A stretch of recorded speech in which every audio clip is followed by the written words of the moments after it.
महाराज जी, जैसे कि मैंने संतों से सुना और पुस्तकों में भी पढ़ा है कि पंचदेव की पूजन व भक्ति करनी चाहिए, तो क्या बिना किसी एक देव की अनन्य भक्ति के कल्याण संभव है तथा बिना गुरु के भक्ति कैसे करें? देखो, एक बात समझो, धर्म का एक क्रम है। जब हम अनन्य भक्ति की बात करते हैं तो सावई पुंसाम परो धर्मो, ये परम धर्म की बात है, केवल धर्म की बात नहीं। जब हम परम धर्म में कदम रखेंगे तो सर्वधर्मान परित्यज्य माम एकम शरणम व्रज। सिद्धांत समझिए, कक्षा 1 का विद्यार्थी, 2 का विद्यार्थी और डिग्री, अंतर हो जाएगा। ये परम धर्म की वार्ता है। लोक धर्म, वेद धर्म इसके सिद्धांत हैं, लेकिन जब हमारे हृदय में मुमुक्षुता प्राप्त करने की बात आएगी, हमें भगवत प्राप्ति की बात आएगी, तो धर्मम भजस्व सततम त्यज लोक धर्मान सेवन सदा साधु पुरुषन जहि काम तृष्णाम। लोक धर्म का त्याग करके भागवत धर्म में स्थित होकर उस तत्व को प्राप्त किया जाता है। तो जब अगर हम एक परमात्मा तत्व को सब में भावना कर लेते हैं तो सबकी सेवा हो जाती है, सबकी कृपा प्राप्त हो जाती है। फिर ये पंचदेव या अलग किसी की उपासना की आवश्यकता नहीं होती। जैसे वृक्ष के मूल में जल चढ़ा दे तो डाल, पत्ते, फूल, फल सबको प्राप्त हो जाता है। ऐसे जितने लोकपाल हैं, यहाँ तक परमेष्ठी पद में विराजमान ब्रह्मा जी, भगवान शिव, सब भगवान ही है, दूसरा कोई नहीं।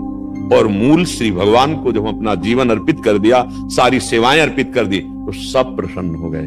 जैसे जामवंत जी बड़े ज्ञानी और बलवान महात्मा हैं, वो कह रहे हैं, जामवंत कहा सुन रघुराया, जा पर नाथ करो तुम दाया, ताई सदा शुभ कुशल निरंतर। सुर माने देवता, सुर नर मुनि प्रसन्नता ऊपर, सोई विजयी विनयी गुण सागर, तासु सुजस त्रैलोक उजागर। जिस पर आपकी कृपा हो गई, सुर जितने भी देवता नर, जितने भी मनुष्य, जा पर कृपा राम की हुई, ता पर कृपा करे सब कोई। फिर अलग से बात है, इसीलिए वो अनन्यता आ जाती है। बस हमारी जिह्वा, हमारे नेत्र, हमारे मन, हमारी बुद्धि, एकमात्र जो गुरुदेव ने नाम दिया, जो रूप दिया, उसी पे हम आसक्त हो जाते हैं। सबकी सेवा हो जाती है, सब प्रसन्न हो जाते हैं। कोई भी ऐसा महापुरुष नहीं किसी भी संप्रदाय का, जब आप ऊंचाई पर चढ़ने लगेंगे तो सबका दर्शन होगा, सबका आशीर्वाद प्राप्त होगा। ऐसे थोड़ी भगवत स्वरूप में स्थित हो जाता है।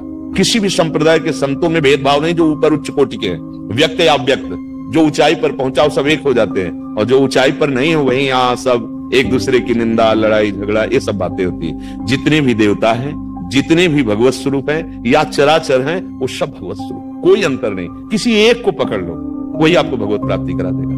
एक को, किसी एक को, लेकिन भगवत भाव से। अगर भगवान में भी भगवत भाव नहीं तो भी बात नहीं बनेगी। जैसे दुर्योधन की, श्री कृष्ण में भगवत भाव थोड़ी है, और विदुरानी जी को भगवत भाव है, तो दरवाजे में देव ही कौन? श्री कृष्ण। प्रेम की उच्च कोटि की दशा, देव भाव विस्मरण, ऐसी स्थिति विदुरानी जी की। भगवत भाव किसी एक में कर ले, भगवान निश्चित मिल जाते हैं। महाराज का यह वीडियो आपको कैसा लगा कमेंट कर जरूर बताएं, और कमेंट में राधे राधे जरूर लिखें। धन्यवाद।